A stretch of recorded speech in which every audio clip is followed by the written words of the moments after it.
Hello, good morning. আজকে আমার নতুন ব্লগে সকলকে জানাই স্বাগত।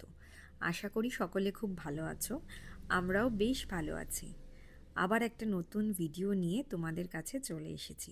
আশা করি ভিডিওটা খুব হেল্পফুল হবে। অনেক দিন ধরেই কিচেনের একটা কর্নার আনঅর্গানাইজড পড়ে আছে, তো সেই কর্নারটাই আজকে ডিপ ক্লিন করার পালা। একদিকে আমি ভাত আর ডালটা বসিয়ে দিয়েছি। আজকে ডালটা আমি সিম্পল প্রেশার কুকারের মধ্যে একেবারেই সমস্ত মশলা দিয়েই বসিয়ে দিয়েছি, কোনো ঝামেলা ছাড়া। ওটা নিজের মতো হয়ে যাবে।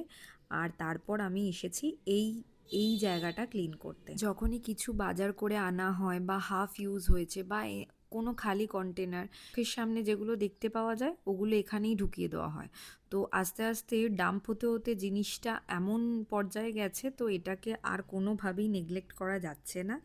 তো তাই জন্য আজকে আমি এই কাজটাই করব ভেবে নিয়েছি। আর এতে সবচেয়ে বড় সমস্যা হচ্ছে প্রচণ্ড জিনিস ওয়েস্টেজ হচ্ছে, যেগুলো পিছন দিকে আছে সেগুলো অ্যাক্সেস করা যাচ্ছে না। তার থেকেও বড় কথা, এইটা যেহেতু ওপেন শেলফ, যেটা দেখতে বাইরে থেকে ভীষণ বাজে লাগছে। এক এক করে সমস্ত জিনিস খালি করে ক্যাবিনেটটা ভালো করে ক্লিন করে নিয়েছি। আর এই দিকে আমি যে ভাত ডাল বসিয়েছিলাম ওটাও হয়ে গেছে। যেহেতু মঙ্গলবার আমাদের ভেজ, তাই ফ্রিজে আজকে কুমড়ো শাক ছিল, তো ওটাই বানাবো। আর সৃজন শ্রেয়ানের জন্য একটু আলু ভাজা করে নেব, ব্যাস তাহলেই আমাদের হয়ে যাবে। রান্না বসিয়ে আমি টিফিন করতে করতে প্যাকেটগুলো একটু চেক করছিলাম যে কোনটা কোন জায়গায় রাখতে হবে, কোনগুলোর ডেট কী আছে, ঠিক আছে নাকি নেই। ঠিক করেছি এই জায়গায় আর কিছু গ্রসারি আইটেম রাখবো না, এখানটা একটু ডেকোরেট করে রাখবো। আর মিশো থেকেও কিছু জিনিস অর্ডার করেছিলাম সাজিয়ে রাখার জন্য, তো সেগুলো একেবারে ওয়াশ করে রেখে দিয়েছি। জায়গাটা দেখতে ছোট হলেও এর পিছনে বেশ অনেকটা টাইম লেগে গেছে।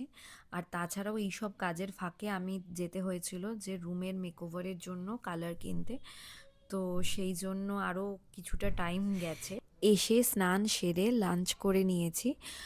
আজকে বিকেলের দিকে ছেলেরা বলেছিল একটু লস্যি খাবে, কারণ বাইরে প্রচণ্ড গরম, সত্যিই একটু ঠান্ডা কিছু খাওয়ার মন চাইছিল। তো তাই জন্য সবার জন্য বানিয়ে নিয়েছিলাম লস্যি। তো আজকের দিনটা এইভাবেই স্পেন্ড করলাম। তো আবার আসবো নতুন কোনো ভিডিও নিয়ে। আর আমার ভিডিও দেখতে যদি ভালো লাগে তাহলে চ্যানেলটা সাবস্ক্রাইব করে রাখতে পারো। তো আজকের জন্য এখানেই, বাই।